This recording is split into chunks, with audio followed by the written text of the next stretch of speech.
dzieciństwo? Czy to trzeba rozgrzebywać to dzieciństwo? Ja sobie tak myślę, generalnie, no nie trzeba. Jak ci jest Mhm. dobrze w życiu, no to nie, no po co? Jest mi dobrze, nic nie muszę robić. Ale jeśli coś mnie uwiera, coś czuję, że no nie jest tak, jak ja bym chciała żyć, nie układa mi się w relacjach, nie wiem, w pracy, no nie mam tego poczucia, jak to się mówi tak ogólnie, tak, że no nie jestem szczęśliwa, nie kocham siebie. Ja czasem zadaję właśnie moim klientkom pytanie, czy ty kochasz siebie? I wtedy przychodzi takie łzy w oczach i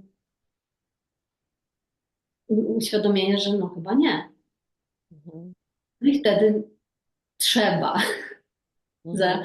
zanurzyć się w tych zranieniach z dzieciństwa i troszkę tam pogrzebać po to, żeby zobaczyć, co tam jest.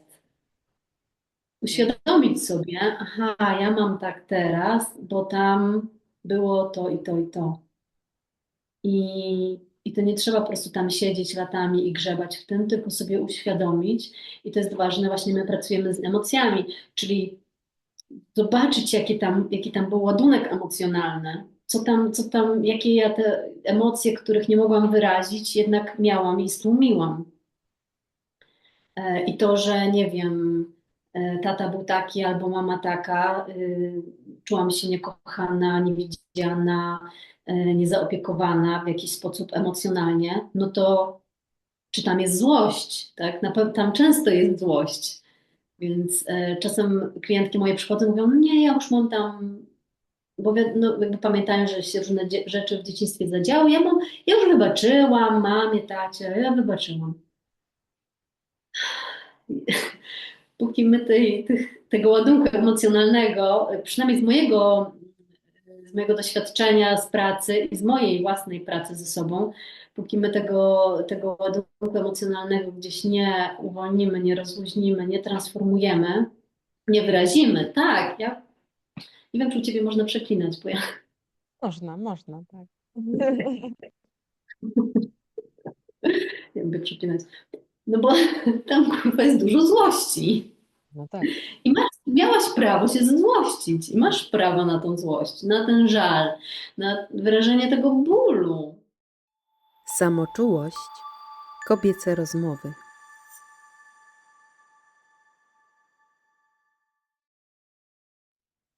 Cześć Agnieszka.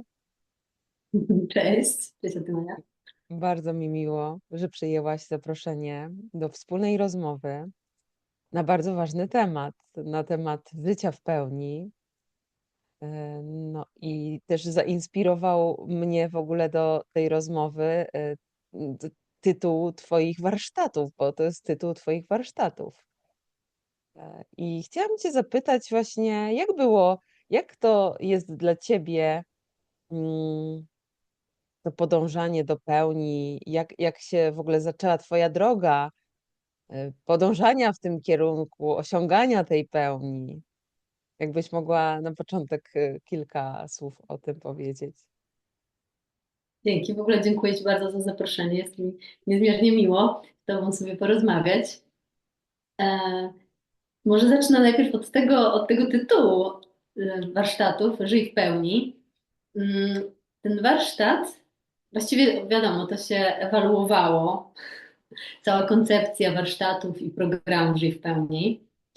Na początku to miało nazwę Uwolnij emocje i otwórz się na miłość. Ale nikt nie chciał przyjść na ten warsztat. Nikt nie chciał uwalniać emocji. Jak widzieli uwalnianie emocji, więc przyszło jakoś tak, zastanawiałam, no nie wiem, ta nazwa po prostu przyszła, Żyj w pełni, że to jest takie, jakby do czego my chcemy dążyć na tych warsztatach. I ta nazwa jakoś sobie tak przyszła sama, nie wiem skąd, pewnie z kosmosu. I dla mnie, no jak dla mnie jest, tak, to dążenie do pełni. No tak, bo te warsztaty, ten program Żyj w pełni, to jest, można powiedzieć, takim moim całą moją pracą rozwojową, jaką ja wykonałam ze sobą. On jest bardzo taki osobisty. To, co się tam dzieje w tym programie, w tym, jak ja pracuję, to jest bardzo, bardzo osobiste, bo ja przeszłam tą drogę. Zaczęłam pewnie 10 lat temu, pewnie jakoś tak mniej więcej. I cały czas podążam tą drogą, żeby właśnie coraz bardziej żyć w pełni. Dziękuję Ci, że jesteś. Daj znać w komentarzu, co myślisz. Twoja opinia jest dla mnie ogromnie ważna. A jeżeli podoba Ci się to, co robię, zostaw lajka i zasubskrybuj mój kanał. Więcej znajdziesz w opisie pod filmem. Miłego oglądania. No i co to dla mnie jest? No to właściwie na wiele kontekstów może być życia w pełni i dla mnie to jest. No, jakby te wszystkie konteksty i te składowe życia w pełni tworzą tą pełnię. I to wszystko, tak? Poczynając od ciała, jak ja dbam o swoje ciało fizyczne, co dla mojego ciała fizycznego jest pełnią właśnie, żeby w ogóle się napełniać fizycznie od dobrego pokarmu, zdrowego, który służy mojemu ciału, co ja potrzebuję, żeby to moje ciało było zdrowe, co ja lubię też robić, żeby sprzyjać takiemu dobrostanowi mojego ciała.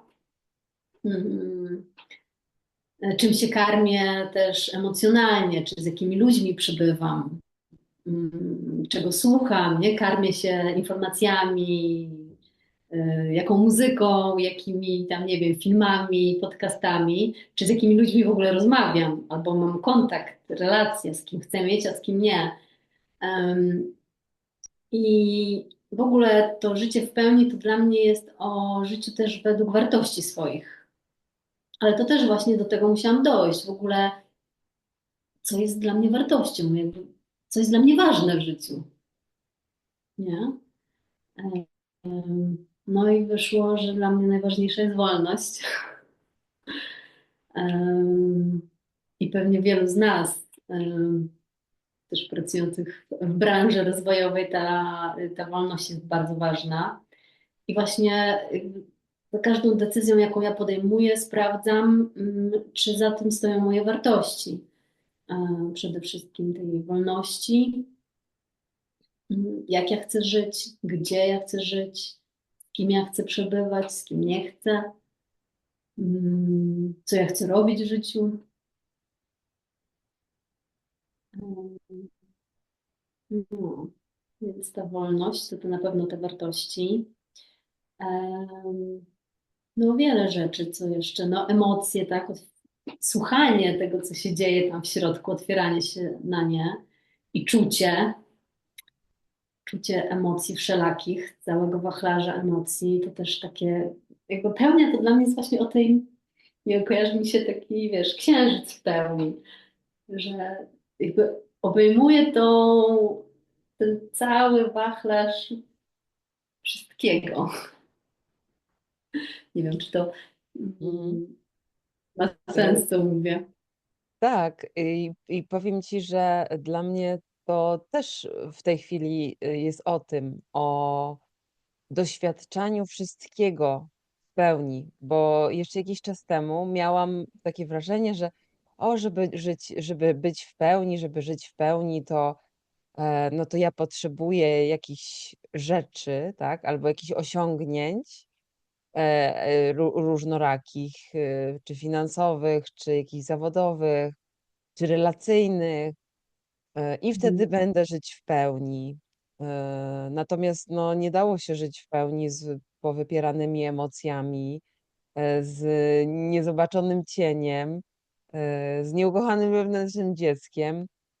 Więc to takie dla mnie to jest też o tym przyjmowaniu tego niefajnego, tych niefajnych rzeczy. Przede A, wszystkim myślę o zobaczeniu tych niefajnych rzeczy y, i o integrowaniu tego kawałek po tak, kawałku, objęcie. prawda? Dokładnie, tak, to jest o tym, no właśnie, bo to też tak jakby kiedyś, że jakby dla mnie ważne było to, co, tak jak mówisz, nie? To, co jest na zewnątrz i potem w pewnym momencie Jest fajne takie zdanie, że jeśli chcesz zmienić świat, zacznij od siebie. Czyli ten wektor nagle poszedł tam, w środek i okej, jak mi z czymś jest niedobrze, z kimś tam, to co jest we mnie takiego, nie? Czemu mi tam na zewnątrz niedobrze, albo nie układa się? Co Mhm. jest właśnie, to był taki dla mnie zwrot. Moim takim wielkim nauczycielem był mój były mąż, bo ja się tak na niego po prostu kurzałam. No pięknym lustrem był. E, I ja tylko słyszałam głosy, że no ale co jest w tobie? W związku z tym, bo ja już teraz się rozwodzić, się rozwodziłam kilka lat, aż wreszcie się rozwiodłam. Natomiast przez te lata bardzo pięknie ja sobie, wiesz, zajęłam się tym wnętrzem. Co tam jeszcze, co mnie wadzi, czego nie widzę, właśnie ten cień, to ukochanie wewnętrznego dziecka mojego, które tak naprawdę woła mm, o coś, o uwagę, o miłość na zewnątrz, nie? I tak, to jest życie w pełni na pewno ważnym aspektem jest integrowanie tych trudnych rzeczy w środku, tego cienia, tego objęcie wewnętrznego dziecka swojego, ran, e, tych zranień wewnętrznego dziecka i też dla mnie to jest też bardzo ważne, żeby właśnie komunikować się z tym wewnętrznym swoim dzieckiem, z tą Agniesią i żeby jakby zobaczyć, co ona lubi robić, co ona chce robić, żeby we mnie, jakby dorosłej Agnieszki, przejawiało się to dziecko, e, żeby było więcej zabawy, żeby było więcej lekkości, co ona tak naprawdę lubiła robić. Mhm. Że miałam taki właśnie głęboki proces z tym, co ja lubiłam robić w dzieciństwie, żeby tak na nowo gdzieś rozbudzić w sobie, bo to tak naprawdę daje nam tą radość i szczęście i, no i wpasowuje się w to życie w pełni. Więc to. A jakie, tak zauważyłaś, czy w sobie, czy w innych swoich klientkach, jakie są największe bariery przed tym, żeby żyć w pełni? Hmm, no, bariery. Mhm. To są najczęściej takie nieuświadomione wzorce, programy, którymi po prostu jedziemy w rzeczywistości, które mają nad nami kontrolę, ale my sobie, generalnie nie zdajemy sobie sprawy, tak? Dlaczego robię tak i tak? Dlaczego mam tak w relacjach? Po prostu tak mam, jest źle, no to zmienię, albo ponarzekam i tak ma być, tak musi być, może takie jest życie. Więc te największe bariery chyba, no największa bariera to chyba w ogóle nieuświadomienie sobie, że ja jadę na jakimś programie, który został mi wgrany w dzieciństwie. Bo często jest tak właśnie, jak ja dużo mówię o tych ranach z dzieciństwa, to mam też pytanie, no ale no i też ja jak pracowałam ze swoimi zranieniami, to pytałam moją mamę, rozmawiałyśmy o tym, ona mówi, że ja ją męczyłam, bo ja dopytywałam, jak było, co się działo. No i czy ty musisz rozgrzebywać to dzieciństwo? Czy to trzeba rozgrzebywać to dzieciństwo? Ja sobie tak myślę. Generalnie, no nie trzeba. Jak ci jest Mhm. dobrze w życiu, no to nie, no po co? Jest mi dobrze, nic nie muszę robić. Ale jeśli coś mnie uwiera, coś czuję, że no nie jest tak, jak ja bym chciała żyć, nie układa mi się w relacjach, nie wiem, w pracy, no, nie mam tego poczucia, jak to się mówi tak ogólnie, tak, że no, nie jestem szczęśliwa, nie kocham siebie. Ja czasem zadaję właśnie moim klientkom pytanie, czy ty kochasz siebie? I wtedy przychodzi takie łzy w oczach i uświadomienie, że no chyba nie. Mhm. No i wtedy trzeba za, Mhm. zanurzyć się w tych zranieniach z dzieciństwa i troszkę tam pogrzebać po to, żeby zobaczyć, co tam jest. Uświadomić sobie, aha, ja mam tak teraz, bo tam było to i to i to. I to nie trzeba po prostu tam siedzieć latami i grzebać w tym, tylko sobie uświadomić. I to jest ważne, właśnie my pracujemy z emocjami, czyli zobaczyć, jaki tam był ładunek emocjonalny, co tam, jakie ja te emocje, których nie mogłam wyrazić, jednak miałam i stłumiłam. I to, że nie wiem, tata był taki albo mama taka, czułam się niekochana, niewidziana, niezaopiekowana w jakiś sposób emocjonalnie, no to czy tam jest złość, tak? Na pewno tam często jest złość. Więc czasem klientki moje przychodzą i mówią, "No nie, ja już mam tam, bo no, jakby pamiętają, że się różne rzeczy w dzieciństwie zadziały. Ja już wybaczyłam mamie, tacie, ja wybaczyłam. Póki my tego ładunku emocjonalnego, przynajmniej z mojego doświadczenia z pracy i z mojej własnej pracy ze sobą, póki my tego ładunku emocjonalnego gdzieś nie uwolnimy, nie rozluźnimy, nie transformujemy, nie wyrazimy. Tak, ja nie wiem, czy u ciebie można przeklinać, bo ja Można, tak. nie lubię przeklinać. No bo tam kurwa jest dużo złości. No tak. I miałaś prawo się zezłościć. I masz prawo na tą złość, na ten żal, na wyrażenie tego bólu. Mhm. I potem po tym można iść jakby w te inne emocje. To nie jest tak, że w dzieciństwie całe dzieciństwo to było zło. Wiadomo, że tam były piękne też rzeczy, ale jeśli my nie zobaczymy właśnie tego cienia, tego, że co tam było nie tak, no to też nie będziemy w stanie pełniej przyjąć tego światła, tych dobrych rzeczy, nie? Mhm. Ja mam wrażenie w ogóle, że to rozgrzebywanie dzieciństwa i rozgrzebywanie przeszłości to jest taki trochę duże niezrozumienie tematu, bo, Hmm. bo to, co powiedziałaś, jeżeli jesteś szczęśliwa dzisiaj, jeżeli ta przeszłość ciebie nie goni, bo to jest problem, że ta przeszłość nas niejako goni, że ta przeszłość przejawia się w teraźniejszości poprzez, nie wiem, nieudane relacje, problemy zdrowotne, problemy jakieś tam, nie wiem, finansowe, jakiekolwiek, tak? I jakby nie chodzi o rozgrzebywanie jej, rozpamiętywanie, tylko chodzi o odwrócenie się w końcu do tego, co mnie goni. Mhm. Tak, tak, dokładnie tak. E, Najpierw uświadomienie sobie tego, że to może gonić i potem się odwrócenie, bo czasem mam takie klientki, mm, nie, przykład podam. Mąż zdradził i chce rozwodu.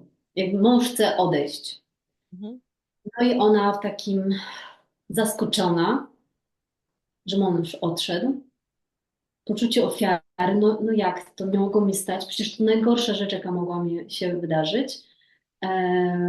To jest jedna rzecz i niewidzenia tego, że tam było dwie osoby w tym wszystkim, że ja też tam byłam, że ona też tam była i on. To jedno, albo potem jak pracujemy już ja pytam, na kogo jesteś zła, na mamę czy na tatę? Nie, ja nie jestem zła na rodziców, ja jestem zła na tego byłego męża tylko. I nie mamy świadomości, że ten były mąż to jest jakimś symbolem, jakimś odzwierciedleniem mojej relacji, czy z mamą, czy z tatą. mhm, No i właśnie najpierw to uświadomienie, że aha, to może jest kolejna, no właśnie, to jest ta goniąca mnie przeszłość, nie? mhm, mhm. A jakie takie najczęstsze widzisz mechanizmy nieświadome, które mamy, które no, nie pozwalają nam na życie w pełni? Jakby jakieś konkretne, czy masz na przykład, że tak patrzysz sobie na klientki i widzisz jakiś schemat, tak? Że nie wiem, my, Polki, mamy tak. Tak, tak, widzę coś takiego. Głównie, nie wiem, właśnie może to być z wielu względów. Ze względu takiego, że rzeczywiście to jest takie polskie nasze, kobiet z Polski. To jest też jakiś mój temat mojego zranienia z dzieciństwa, że takie też może kobiety przyciągam do siebie, bo ja przepracowałam to, uzdrowiłam te swoje rany.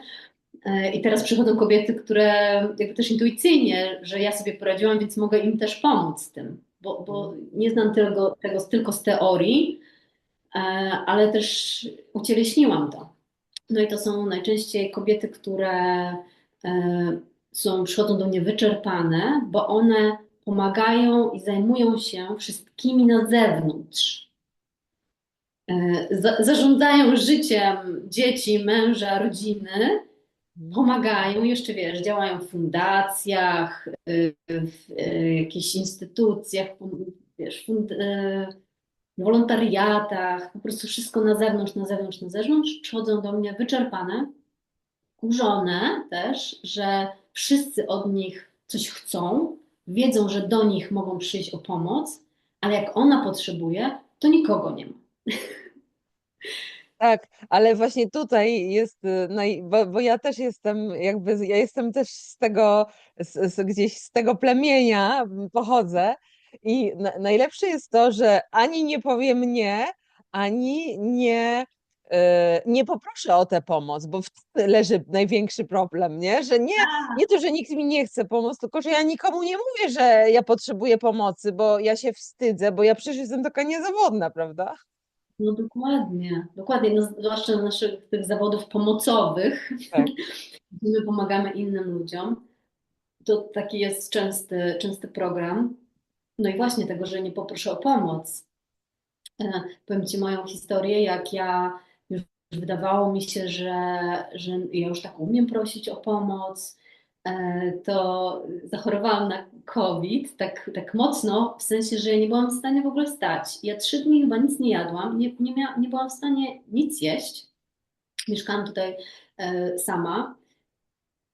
I chyba 4 dnia poczułam w żołądku, że ja bym coś zjadła. I tak mi się zachciało zupy, że ja bym zjadła zupę. I wiesz, jak mi było trudno, żeby do kogoś zadzwonić i poprosić o zupę? Ja mam po prostu teraz łzy w oczach. To jeszcze to nie było tak, to było kilka lat temu. I ja chyba parę lat dopiero mieszkałam tutaj w tym domu. Od roku jakoś sama, czy nawet nie było roku, gdzie sama mieszkałam. I jeszcze nie miałam takich, wiesz, jakichś bliskich znajomości, przyjaźni, bo to jest inaczej, jak swoją najlepszą psiapsi prosisz, weź przynieś mi zupę, a jak kogoś takiego troszkę dalszą koleżankę na przykład, czy Mhm. miałam koleżankę z koła gospodyń wiejskich. E, Ja nie byłam w stanie, wiesz, nigdzie, ani tutaj jak na wsi mieszkam, zamówić. Jedyny jakiś dowóz, to tam mają jakieś mięsne żurki, nie wiadomo co, a ja chciałam po prostu taką domową zupę. I ja się odważyłam, żeby zadzwonić, a to było tak trudne dla mnie. Wiesz, nie minęło pół godziny, Ania mówi, nie, wiesz co, ja nie gotowałam ci, ale Lucyna wiem, że gotowała, przywiezie ci zaraz. Ja Mm, miałam pół godziny, później miałam zupę pod drzwiami. mm. No i mam łzy w oczach, jak o tym mówię. No, bo to jest duże, powiem ci. Ja też nieraz się z tym, ale dopiero też jakby skonfrontowałam się z tym proszeniem o pomoc w momencie, jak już rzeczywiście leżałam, wiesz o co chodzi, że już też nie mogłam w ogóle ruszyć ani ręką, ani nogą. Więc zobacz, Mhm. jakby jak ten nasz organizm potrzebuje nas doprowadzić do jakiego, do jakiego stanu, żebyśmy się w końcu poddały. Tak. Nie? Wreszcie do ciebie dotarło,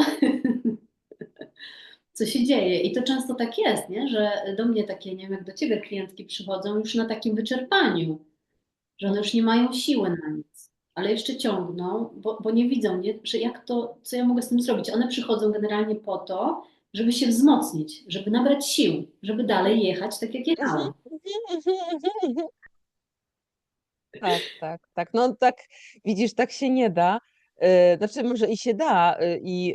Znaczy, mam też wrażenie, że jest takie ogólne jakiś taki pogląd, że to tak się da. daj mi tabletkę, to ja ją wezmę i dalej będę zapieprzać, nie? Natomiast też taką fajną rolkę ostatnio widziałam na temat tego, że jeżeli ja coś zmienię jednego w swoim życiu, to nie jest tak, że ja tylko to zmienię i cała reszta zostanie taka sama. Jeżeli ja chcę coś zmienić jednego, to ja muszę się pożegnać z tymi starymi, różnymi innymi rzeczami, z tym całym światem, który dookoła tego wybudowałam, Mhm. żeby móc tworzyć nowy, że no nie da się jakby na tych starych fundamentach, które się rozwalają, zbudować czegoś nowego, bo to będzie domek z kart, prawda? Że to on prędzej czy później znowu się rozwali, bo to będzie cały czas ta iluzja. Nie, żeby to, dobra, to posklejamy, nie? Posklejamy tutaj na ślinę.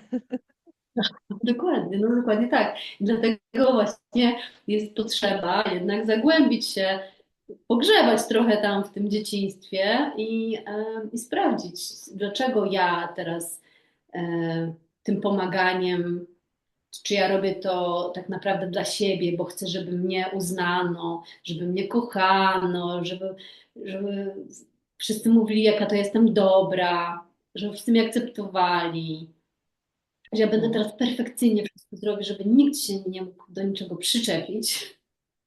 Mhm. Mhm. Tak, dla mnie to było też takie odkrycie bardzo trudne. Bo widzisz, bo to jest nawet to, co powiedziałaś, niekoniecznie jest grzebaniem tam w przeszłości jeszcze. Natomiast takie Mhm. uświadomienie sobie tego, że ja jednak nie jestem do końca taka dobra, taka, wiesz, bo to jest to, nie? Że ja myślałam, że ja taka Tak, dobra jestem. A ja tu to się robię, okazuje, że to jednak jest egoistyczne, nie? bo my uważam, że pomoc jest dobra, że to jest altruistyczne, że my to robimy dla innych. Tak, I teraz jeszcze, wiesz, a oni tacy niewdzięczni, nie doceniają tego. To teraz dla no, kogo to robisz? Dla siebie, żeby oni byli ci wdzięczni, czy dla tak. innych? Mhm, mhm. No No i właśnie, właśnie, że no ja i nie... tutaj też od razu mi się pojawia no, ta miłość do siebie, a raczej jej brak. To poświęcanie się ponad, tak, że bo to, że tam pomogę, to jest jedno, ale to muszę się tak poświęcić, to muszę tak właśnie, bo do momentu, jak się tak nie poświęcę, tak się nie wyżyłuję, no to nie oczekuję też tych peanów na moją cześć, prawda? Że to raczej jest, no dobrze, no to dzięki tam nara, nie? Ale tak jak się tak poświęcę, to wtedy dopiero wychodzi ten mechanizm taki, że och, ty niewdzięczny, nie podziękowałeś mi, albo tylko, nie wiem, odwróciłeś się i pobiegłeś, tak? A ja ci pomogłam wstać. Tak, tak, no tak, tak. Ja tutaj sobie żyły wypruwam, nie? Tak, Mamy tak. dużo takich zwrotów. I to No. często jest właśnie w relacjach najbliższych z partnerem, z dzieciakami, nie? Ym, Ale też zobacz, to samo ja tak, miałam w pracy. To tak, tak. No. z szefem. I to jest wszystko, jakby my szukamy w tych wszystkich naszych aspektach życia po prostu tej mamy i tego taty, nie? Tej miłości mamy, w tym szefie, w tej pracy, w tym mężu. Mhm. Tak.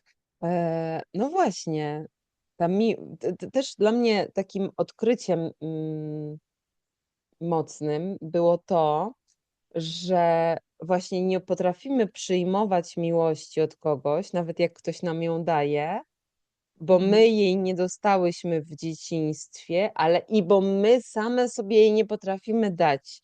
I dopiero uczenie się od samej siebie, dawania tej miłości i przyjmowania tej miłości, dopiero powoli uczy nas przyjmowania miłości od zewnątrz. Tak, tak. To jest dla mnie taki, jak właśnie w tej matczynej ranie jest, że to, jak my byłyśmy traktowane przez rodziców, tak traktujemy siebie. Mhm. Jak traktujemy siebie, tak traktujemy innych. Mhm. Że jak mi, no właśnie, nie dostałam tego, co potrzebowałam, tej bliskości, miłości, tak? Bo my jesteśmy mniej więcej w podobnym wieku i też moje klientki też mniej więcej są w tym podobnym wieku, gdzie nasi rodzice, moi rodzice byli raczej no, niedostępni emocjonalnie.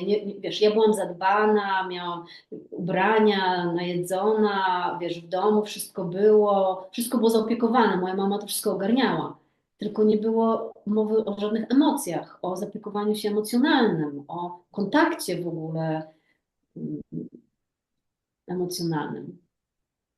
I wiesz, tego jakby moja mama miała to wszystko zablokowane, tego nie dawała, tej miłości, okazywania miłości, bo ona na swój sposób po prostu ją Mhm. okazywała, tak? Gotowaniem obiadem Tak, i tak, tak, posprzątaniem tak, domu.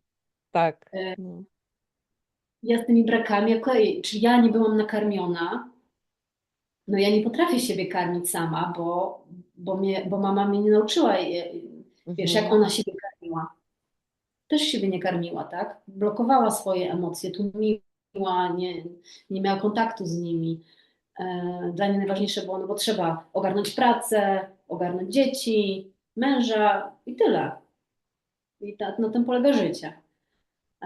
Więc jak ja sama siebie nie potrafiłam nakarmić, no to ja jako dorosła, wiesz, to dziecko we mnie po prostu ciągnęło i to jest takie, że ja tym pomaganiem innym, byciem dla innych, byciem miłą, chciałam tak naprawdę przyciągnąć miłość do siebie, nakarmić się, nie? Tylko, że ja nie byłam też tego świadoma, tego mechanizmu, Mhm. Mhm.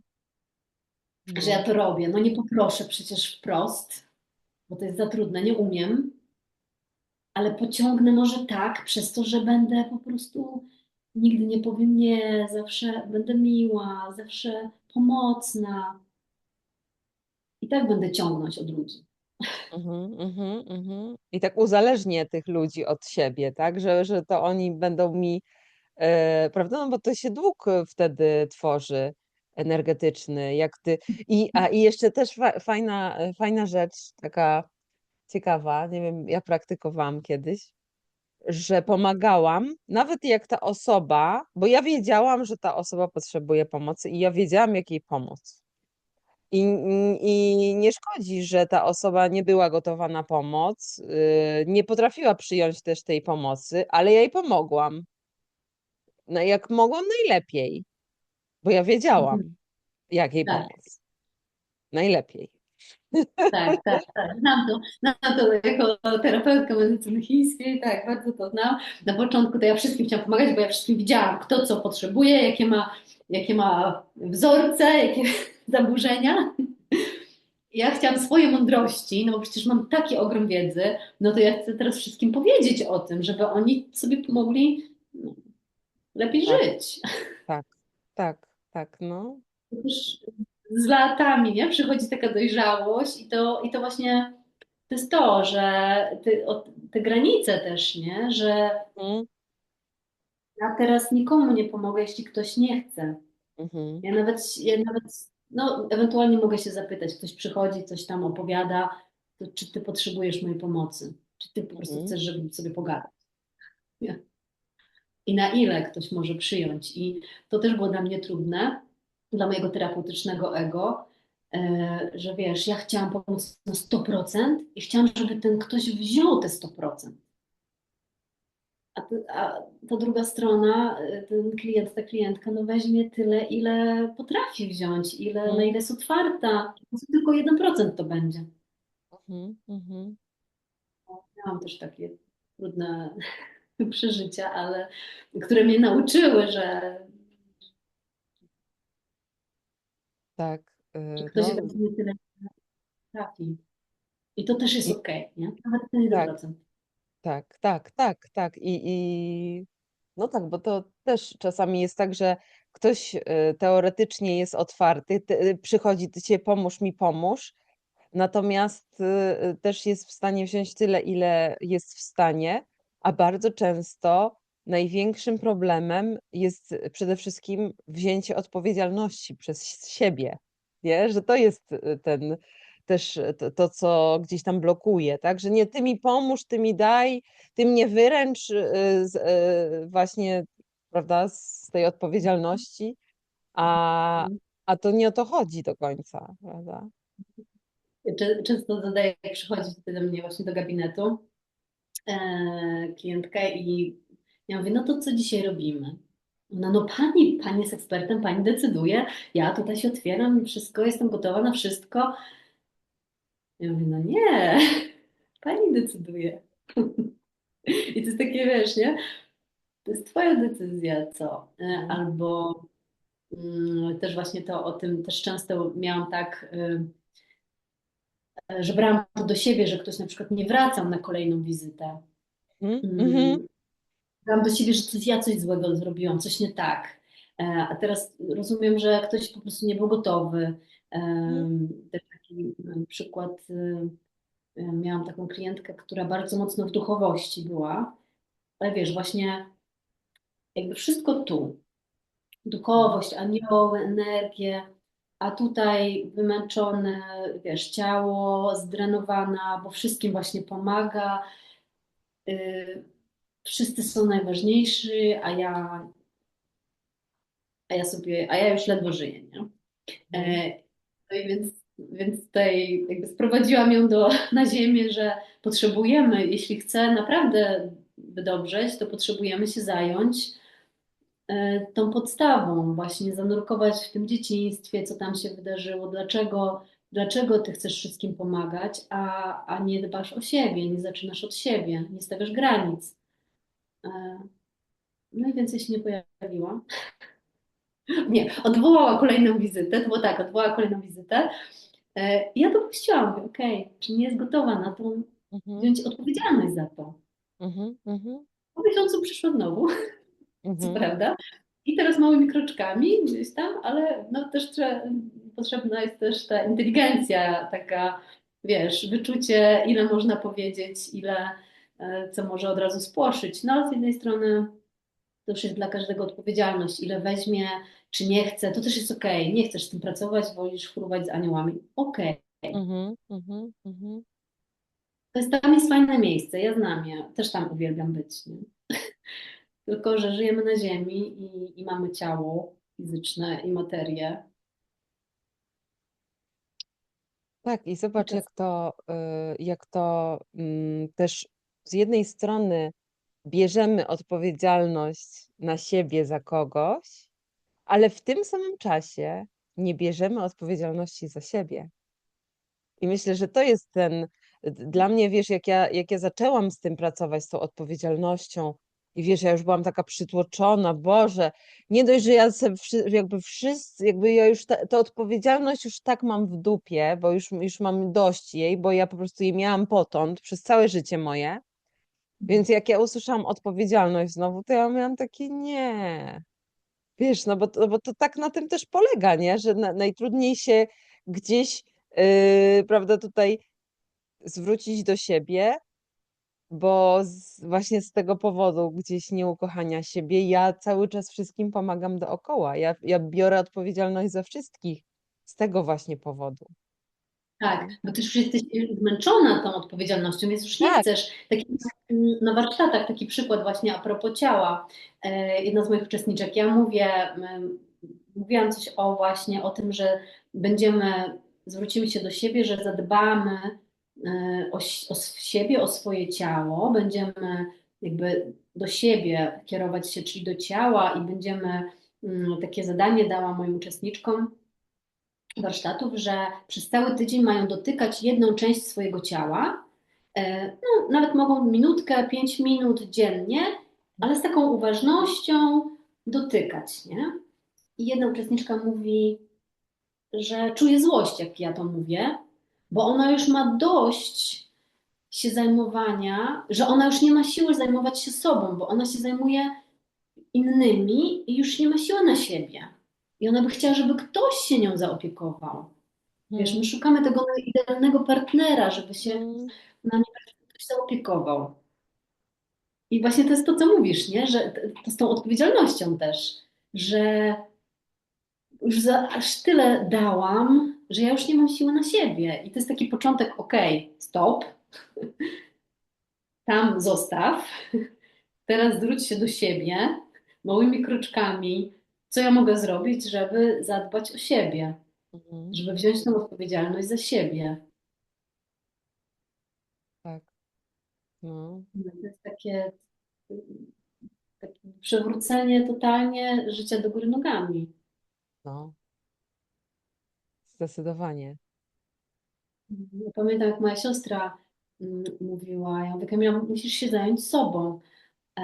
Ona mówi, no ale ja mówię, że gdzieś tam chyba a propos jakiegoś wyjazdu, żebyśmy sobie pojechały gdzieś na weekend, czy żeby przyjechała do mnie na warsztaty. Ona mówi, ale jak ja zostawię, to jeszcze było parę lat temu, mówię, jak ja zostawię męża z dziećmi w domu, to oni umrą z głodu beze mnie.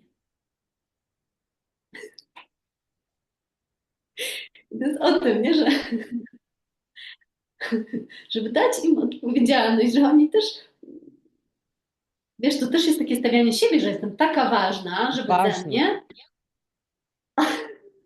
umrą. Ale Tak. nie ważna ja dla siebie, Nie, tylko jakby w dla nich. kontekście. Tak. No, Z jednej strony to jest bardzo ciekawe, z jednej strony takie trudne to jest. Ten początek, nie? Że często taka, musicie, tak jak mówiłaś, nie? Że musi nas po prostu położyć na glebę, żeby, żeby sobie uświadomić pewne rzeczy, że coś chyba tu jest nie tak. no. Tak, i to, co mówisz, jakby rezygnowanie kroczek po kroczku właśnie z tego bycia ważną dla, Mhm. prawda? Y, równocześnie uczenia się bycia ważną dla siebie, doceniania siebie. Wiesz, dla mnie też na przykład no, ta praca z ciałem, to ukochiwanie swojego ciała. y, Ja kiedyś miałam, wiesz, jak ja słyszałam, że właśnie na przykład, nie wiem, na jakichś warsztatach, a że przytul siebie. To jak ja siebie przytulałam, to jak ja bym mebel przytulała. Wiesz, o co chodzi, że to było takie bez niczego. No nie było tam nic, nie? Że tak, no, ale właśnie dzięki temu, że zaczęłam codziennie stawać do siebie, to też zaczęłam odczuwać przyjemność z dotykania siebie, właśnie z masażu, z automasażu. Zaczęłam czuć to uczucie, a nie to taką nicość. Ja to umiałam do zewnątrz. Jakbym miała wszystkich poprzytulać, to ja bym po prostu się tutaj rozpływała, nie? Natomiast ja do siebie? Nie. No. Takie właśnie w tym zatrzymaniu się, czego ja tak naprawdę potrzebuję. To też jest dla mnie takie życie w pełni, to obejmuje te moje potrzeby. Co ja potrzebuję, co w tym momencie potrzebuję, czy moje ciało, wiesz, fizyczność, czy Mhm. moje emocje, co się potrzebuje teraz wyrazić, czy ja potrzebuję jakiegoś ukojenia, ukoić siebie w jakimś, najlepiej oczywiście zdrowym sposobem, karmiącym dla mnie. Nie stłumienie, tylko właśnie zobaczenie, danie przestrzeni na to, co się zadziewa we mnie i ukochanie tego. Takiej, w każdej części też tej tak zwanej złej się wściekam. Czy, To też jest potrzebne. Właśnie to jest, widzisz, to wściekanie się to jest o granicach przecież. I Mhm. zobacz, jak my w ogóle nie jesteśmy tego świadome, tak? Że wypieramy tę złość, czy tam, nie wiem, wybuchamy później, ale zupełnie nie wiemy, o co chodzi, nie? Właściwie dlaczego ja tutaj wybuchłam, a tutaj nie wiem, porozrzucane skarpetki albo deska niezamknięta, nie? Bo nie potrafimy też sobie uświadomić, jak nieopuszczona deska przez, nie wiem, faceta ma się do, nie wiem, mojego dzieciństwa i moich potrzeb niezrealizowanych w dzieciństwie. To jest też trudne do zrozumienia. Przynajmniej dla mnie było takie, że no ale jak to się ma? To się ma nijak, tak? To dlaczego ja się wkurzam, nie? A ja się wkurzam. No. Dokładnie. W ogóle złość to jest moją ulubioną emocją i z nią najczęściej, zawsze z nią pracuję w moich warsztatach czy właśnie w sesjach indywidualnych, bo tam no, mamy tej złości po prostu takie pokłady. Ja miałam tak, że w moim małżeństwie był taki okres czasu, że ja po prostu budziłam się już wkurwiona. Oczywiście na mojego byłego męża. Ja nie rozumiałam, co się dzieje, o co tu chodzi, czemu ja po prostu jestem cały dzień wkurzona. I właśnie wiesz, taka eksploracja tego, nie? O co tu chodzi.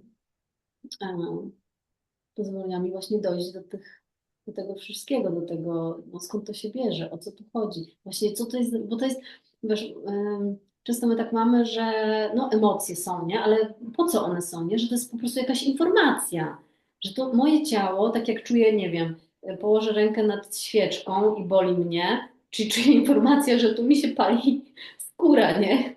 To jest ból, to jest dla mnie informacja. Tak samo, nie wiem, czuję złość, to akurat złość właśnie to, co powiedziałeś, że o granicach, że gdzieś moje granice są może przekraczane, gdzieś jest, to jest po prostu informacja, nie? Mhm, mhm. I dostać się do tego, co to jest za informacja, co to moje ciało mi mówi.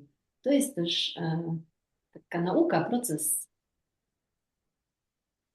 Tak, bo zobacz też, no przynajmniej ja się też z tym nieraz spotkałam a propos wyrażania złości w trakcie medytacji dynamicznej, że my też tak chcemy, dobrze, to ja sobie przyjdę, powyrażam złość, ale w sumie no dobrze, powyrażam i oczywiście super to pomaga, bo to pomaga super, takie wyrażenie, nawet jak nie wiesz o co chodzi.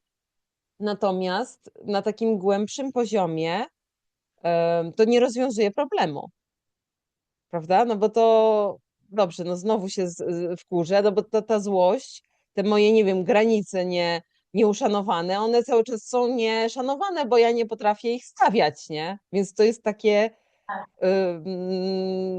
takie koło jakby zamknięte, które, no dobrze, pójdę sobie znowu na dynamiczną, albo znowu sobie powyrażam, ponapieprzam w poduszkę, nie? Natomiast też nie wchodzimy głębiej, bo się tego boimy, mam wrażenie, Tak, że już nawet już jak wow, fajnie, no bo to też nam daje moc, ta energia złości, to jest super moc i no, obie wiemy, jak cudownie jest wyjść po medytacji dynamicznej i po prostu wkroczyć w dzień z zupełnie inną energią, bo gdzieś tam to życie zostało w nas poruszone. Natomiast jeżeli się nie wgłębimy właściwie dlaczego ja się wkurzam, właściwie co to o mnie mówi, no to cały czas jesteśmy tutaj, nie? Wiesz, no ja przez wiele lat chodziłam na dynamiczną i praktykowałam ją, a cały czas miałam nierozwiązane problemy ze stawianiem granic, więc to też jest takie, że to jakby jedno z drugim niekoniecznie wiesz, no jeżeli sobie tam nie spojrzysz, no to jest po prostu niewidziane, nie? połączenia. Tak. No właśnie, no. Tak, to z jednej strony właśnie jest o jakimś tam lęku pewnie, że nie widzę tego połączenia, nie mam tej świadomości. Z drugiej strony właśnie, że tutaj my wkraczamy, czyli że jednak warto czasem iść poprosić o pomoc, nie? Warto iść Mhm, prosić o profesjonalną pomoc terapeuty, czy mhm. to psychoterapia, czy właśnie przyjście do No nas to z na sesję ciałem, tak. indywidualną, Mhm, czy na jakiś mhm, warsztat, nie? Żeby sobie połączyć te kropki, mhm, bo mhm. czasem no, my sami ze sobą mamy trudność, wiesz, nie widzimy tych różnych rzeczy, Tak, nie? tak. To jest gdzieś jakieś zamazane, nie mam świadomości. Ja też, Mhm, wiesz, chodzę na czy terapię, idę do kogoś, żeby zobaczyć to, czego ja, wiesz, jest tu, ale ja tego nie widzę.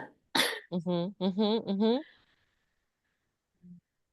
Dokładnie, W takiej dokładnie. relacji terapeutycznej czy warsztatowej móc zobaczyć te rzeczy i Mhm, aha, uświadomić sobie, okej, to teraz, no dobrze, z jakimś lękiem, ale wchodzę w to, nie? Sprawdzę, co z tym mogę zrobić, jak uzdrowić tą relację, nie? mhm, Jak mhm. z tą ranę swoją, którą gdzieś tam, wiesz. Skąd ja nie mam tych granic? Nie? Skąd to się Tak, wzięło? dokładnie, dokładnie. Skąd ja nie mam tych granic? No, dlaczego ja się boję ich stawiać, nie?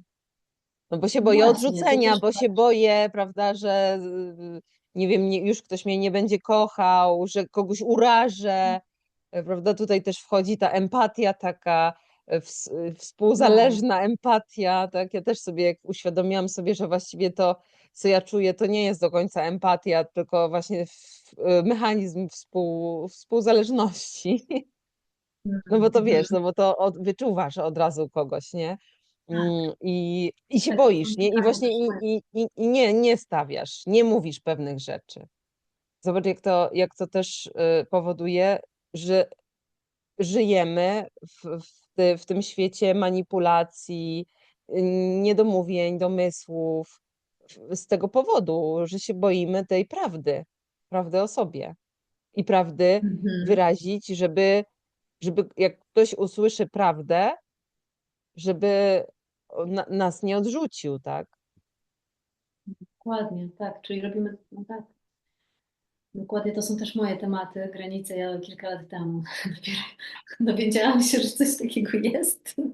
Granice? No, zwłaszcza jak właśnie w dzieciństwie wielokrotnie byłam przekraczana, to tych granic. Ja potem jakby nie szanowałam swoich granic i przekraczałam granice innych, nie? Bo ja nie Dokładnie, widziałam. dokładnie to tak. To jest z tym pomaganiem, to co mówiłyśmy przedtem, że to jest dokładnie przekraczanie granic, a my w ogóle tego nie czujemy, że no przecież jak to? Ja przekraczam granicę, przecież ja tutaj z pomocną dłonią, z taką dobrotliwością, nie? O, Dokładnie. Dokładnie. To jest wszystko tak zamaskowane, że to no. jest wiesz, pod przykrywką, że ja robię dobro.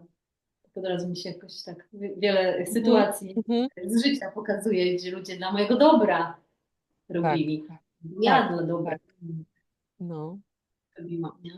No bo tak. Głęboki proces miałam też właśnie, że by nie pomagać mojej siostrze, że wiesz, że ja chciałam jej tak pomóc, bo ja już miałam taką wiedzę i umiejętności, że a ona wiesz, jak grochem o ścianę. I ja Mhm, po prostu taką miałam frustrację w związku z tym dużą i też wiesz, potrzebowałam to sobie poukładać i taki mocny proces miałam z tym, że w ogóle miałam w medytacji to był taki mocny proces, że mnie wywaliło jakby do Boga i z Bogiem sobie tam ze Stwórcą siedziałam i mu o tym mówiłam i on mówi, no zobacz, ja patrzę na cierpienie ludzi każdego dnia.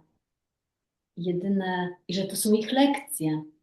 Każdy potrzebuje przeżyć swoją lekcję, nauczyć się poprzez mhm, swoje błędy, swoje lekcje. mhm, Jedyne, co mhm, ty możesz zrobić, to po prostu być w takiej czułej obecności, w otwartym sercu, z otwartym sercem i w obecności. To wszystko, co mhm, możesz zrobić. I mhm, to było dla mnie takie, o, że wiesz, jakby tak mogę wspierać też, jak potrzebuję wspierać, tylko w takim, ja jestem tutaj, mhm. widzę cię i tyle. I to ciekawe, no, że to po prostu odpuściło. I zobacz, że coś takiego, takie bycie w tej czułej obecności bardzo często o wiele bardziej pomaga niż takie na siłę wpychanie. To, co mówiłeś o tej klientce, że zobacz, im więcej w nas jest takiego naporu, tak, że o, ja ci tutaj pomogę, tym bardziej ta osoba jest jakby zniechęcona tym. A jak ja jestem, to ta osoba ma szansę się otworzyć w swoim czasie, bo jest zobaczona, bo jest przyjęta przez tę czułą obecność. Tak, tak. Całe moje nauki ostatnie lata takiej świadomej pracy z energią były właśnie o tym, o przygotowaniu mnie do właśnie roli terapeutki, takiej, żeby obejmować tą swoją energetyczność, moje ciało energetyczne żeby właśnie być w tym, że taką największą pomoc, jaką ja daję, wiesz, siedzi naprzeciwko mnie klientka, to ja jestem w swojej pełni, w swoim połączeniu, w swoim zharmonizowaniu, nie pcham swojej energii nigdzie na nią, nie, wiesz, daję jej po prostu przestrzeń. Mhm. I taką to jest też odpowiedzialności, że ona Mhm. jest odpowiedzialna za siebie, za swoje, wiesz, ja to tylko to, co ja robię, to jestem, wiesz, właśnie w tej harmonii, w tym scentrowaniu w sobie, w otwartości serca i że ja widzę ją po prostu jakby w pełni, że ja widzę, wiesz, tą duszę, która jest wolna, jest pełna. Tam Mhm. nic nie potrzeba robić, nie? I z takiego poziomu po prostu jestem i wiesz, w drugiej osobie się po prostu zadziewa proces, Mhm. że ona tak tylko w mojej obecności dochodzi do tego, co się dzieje w środku, w niej, o co chodzi. Przychodzą emocje, wiesz, przychodzi nie tylko też jakimiś prostymi pytaniami, gdzieś prowadzę ją, Mhm. tak żeby ona sama miała wgląd. Wiesz, Mhm. co jest tylko, ja Mhm. ci powiem, no ja myślę, ja czuję, że tam w tobie jest dużo złości. Mhm. Mhm. Tak. Jakie mam prawo do mówienia ci, co ty tam masz w środku? Mhm. Mhm. Wiesz, ja oczywiście się domyślam, ja czuję i tak dalej, ale wiesz, to, że druga osoba, że czy moja klientka, czy dziewczyna na warsztatach dojdą do tego, co tam jest w nich same, Mhm. to jest o wiele, wiesz, ma większą wartość dla nich, niż ja im powiem, co im jest. I o Tak. to chodzi, nie? Tak, tak, bo to jest znowu o tej odpowiedzialności, o zabieraniu tej odpowiedzialności, nie? Pani mi powie, co mi jest, nie? Tak. Pani mi dobrze zrobi, tak? Wiesz, No. i to jest też z mojej wszystko perspektywnie, bo ja myślę, że ty masz problem taki, taki. No to jest Mhm. wszystko z mojego, wiesz, poziomu, nie? Mhm. Z mojej chwili. I nie mam prawa do tego tak naprawdę, żeby ci mówić, co ty Mhm. tam masz. No to możesz mieć totalnie inaczej. Mhm. Albo widzisz jakiś tam inny aspekt tego, co wiesz. Ja widzę może jakiś inny trochę. Mhm. No i to jest piękna praca, kurczę. Mhm. Piękne Takim, dochodzenie do wiesz, pełni. wspieraniem, no, wspieraniem kobiet, żeby im było, żeby sobie szły tą drogą do pełni i odkrywały to wszystko, nie? Czyli podsumowując, można powiedzieć, że żeby być w pełni, wystarczy być. Świadomie, Mhm.